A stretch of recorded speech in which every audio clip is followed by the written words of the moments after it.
Alaikum. Bismillahirrahmanirrahim. Today we are going to learn about Unit 3, page number 35, Lots of Things Together, Class 5th. English subject. Read aloud and copy the phrases in your notebook.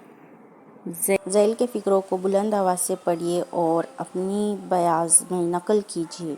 तो बच्चों, यहाँ पर जितने भी हमें दिए गए हैं फ्रेजेस, जुमले, वो हमें क्या करना है, छोटे छोटे अपनी कॉपी में लिखना है।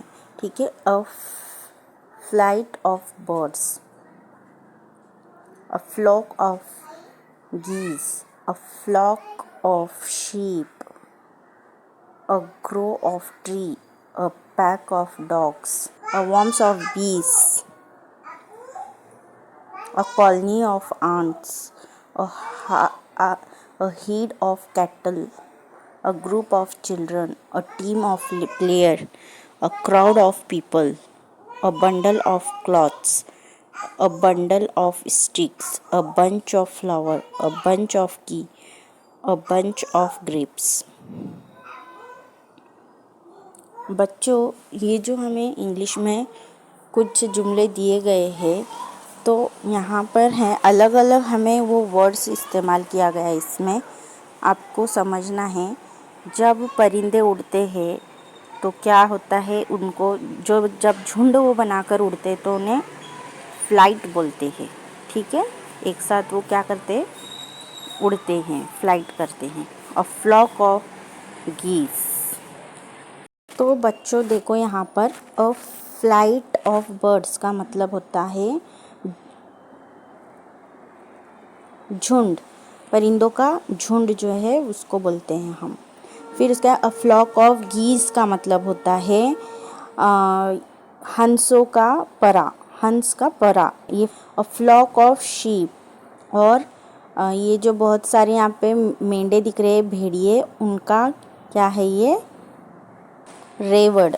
फ्लॉक को बोलते हैं रेवर्ड।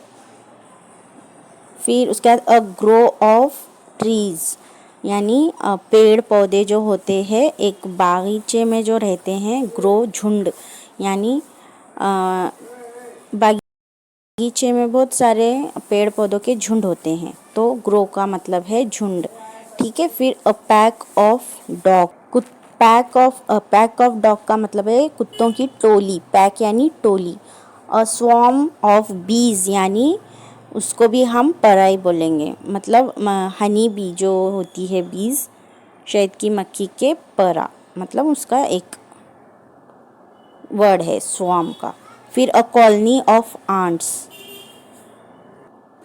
मुंगियों की बस्ती, कॉलोनी मतलब बस्ती, हम इसको बोलेंगे। फिर अ हेड ऑफ कैटल, तो ये जो हेड है ऑफ कैटल मतलब मवेशियों का रेगड़, इसको हम क्या बोलेंगे, मवेशियों का रेगड़। इसमें अलग अलग टाइप के मवेशी रहते हैं। अ ग्रुप ऑफ चिल्ड्रन, यानी बच्चों का जो है वो ग्रुप, बच्चों के ग्रुप को ग्रो बोलेंगे। A team of players, team ही बोलेंगे, उर्दू में टीम को टीम ही बोलेंगे। अ क्राउड ऑफ पीपल, यानी भीड़, लोगों के भीड़ है ना, बहुत सारे जो लोग होते हैं उसको भीड़ बोलते हैं, लोगों, बहुत सारी भीड़। A bundle of clothes, a bundle of stick, bundle of यानी गठरी, इसको बोलते हैं अ बंडल ऑफ क्लॉथ्स, यानी गठरी, कपड़े की गठरी को बंडल बोलते हैं। अ बंडल ऑफ स्टिक यानी गट्ठा, जो मतलब समझो लकड़ियों का गट्ठा, उसको हम बंडल्स बोलते हैं। ठीक है। A bunch of flower, flower का मतलब होता है फूल, फूलों का फूल। अ बंच ऑफ फ्लावर यानी फूलों का गुलदस्ता। अ बंच ऑफ की यानी गुच्छा, चाबी का गुच्छा। अ बंच यानी गुच्छा बोलेंगे। अ बंच ऑफ ग्रेप्स यानी ग्रेप्स का मतलब होता है अंगूर, अंगूरों का गुच्छा भी बोलेंगे और अंगूरों का खोशा भी बोलेंगे, ठीक है। फिर यूनिट 3 से देखो अंगूरों का खोशा। Unit 3, a list of names, a row of childrens, a chain of flower.